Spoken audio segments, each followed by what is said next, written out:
Hello friends, welcome to the next class of Learn English with Rosie Vittal. So flamingo का chapter poets and pancakes कर रहे थे, ये इसकी second video है।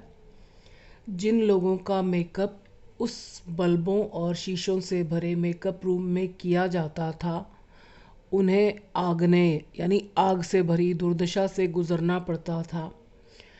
The people whose makeup was done in that makeup room, the people की जगह sorry यहाँ पर एक्टर्स होना चाहिए, तो नीचे मैंने एक्टर्स लिखा है। The actors whose makeup was done in that makeup room had to go through a fiery misery. Fiery मतलब आग से भरी हुई, मिजरी मतलब दुर्दशा।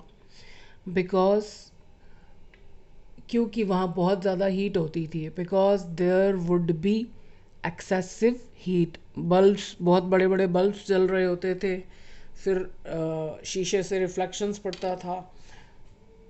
मेकअप मैन का गैंग मतलब जो उनका वो ग्रुप था, किसी भी अच्छे खासे व्यक्ति को पैन केक की भरपूर मात्रा यानी भर भर के लगाते थे, भरपूर मात्रा, और तरह तरह के लोशंस, पोशंस, पोशंस होते हैं लेप, लगाकर एक लाल रंग के राक्षस में बदल सकते थे। मतलब किसी भी अच्छे खासे इंसान को वो इतना ज़्यादा मेकअप करते थे।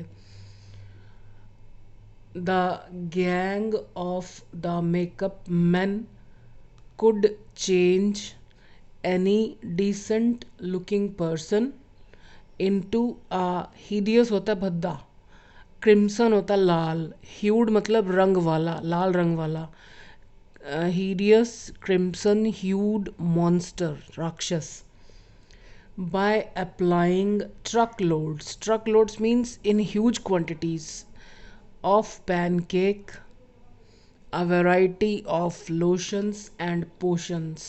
मतलब ये सब लगाकर अच्छे खासे इंसान की शक्ल ख़राब कर देते थे, लेकिन ये ज़रूरी था।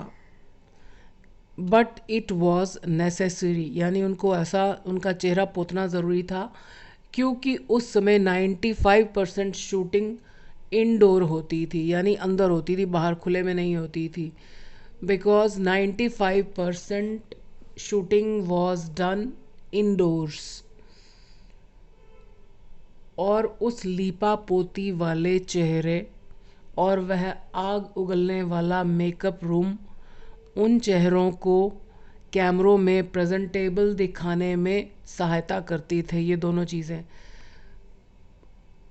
And these heavily made up faces, यानी बहुत भारी तरीके से मेकअप किए हुए चेहरे, एंड फायरी मेकअप रूम्स, और आग उगलने वाले मेकअप रूम्स जो हैं, वुड हेल्प दी कैमराज, वो कैमराज की हेल्प करते थे, to make the actors look presentable.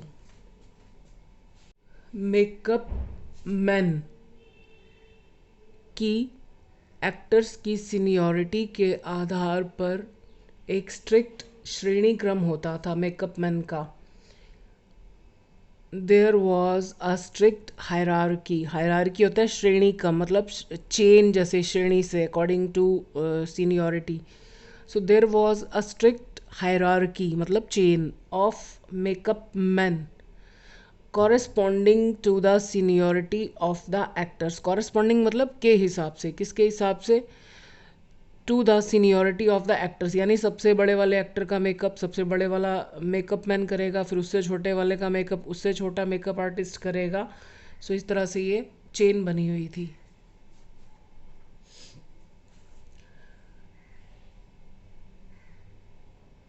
Senior actor का मेकअप सीनियर मेकअप मैन के द्वारा किया जाता था।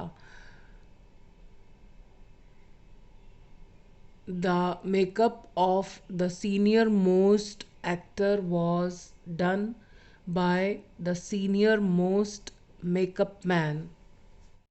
और सबसे निचली श्रेणी में ऑफिस बॉयज़, उन लोगों को ऑफिस बॉयज़ कहा जाता था, होते वो मेकअप मैन थे। सबसे निचले सॉरी सबसे निचली श्रेणी में ऑफिस बॉयज़ होते थे।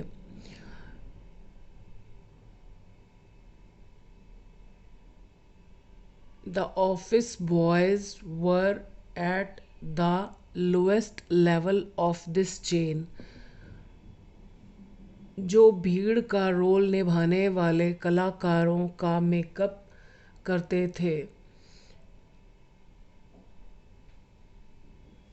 and they would do the makeup of the actors who were playing the part या the role of a crowd। In office boys में एक 40 वर्षीय आदमी भी था जो उस स्टूडियो में एक्टर या टॉप स्क्रीन, ये सी है SC, स्क्रीन राइटर या गीतकार बनने का सपना लेकर आया था। Among these office boys was a 40-year-old man who had come to this studio with with the dream of becoming an actor or a top screenwriter और a lyricist, गीतकार। वह थोड़ा बहुत कवि था, मतलब थोड़ी बहुत कविता जानता था। He was a little bit of poet. उन दिनों लेखक एक छोटे से क्यूबिकल, लेखक मतलब जिसने ये लिखा है पोएट्स एंड पैनकेक चैप्टर, उन दिनों लेखक एक छोटे से क्यूबिकल होता है जैसे टेम्परेरी पार्टीशन करके कोई केबिन बनाया जाता है, जैसे हॉस्पिटल्स में होते हैं रूम के अंदर टेम्परेरी पार्टीशंस, कर्टेंस से पार्टीशंस करके एक ही रूम में 2-3 पेशेंट्स होते हैं। सो वो छोटे से जो पार्टीशन बन जाता है उसको क्यूबिकल बोलते हैं। सो उन दिनों लेखक एक छोटे से क्यूबिकल में सारा दिन अखबारों से भिन्न भिन्न विषयों पर कटिंग्स काटता था और उन्हें फाइल में स्टोर करता था, मतलब सारा दिन उसका यही काम था। Those days the writer would cut the clippings, ये बाकी ब्रैकेट में लिखा है, on different subjects from the newspapers and store them in files.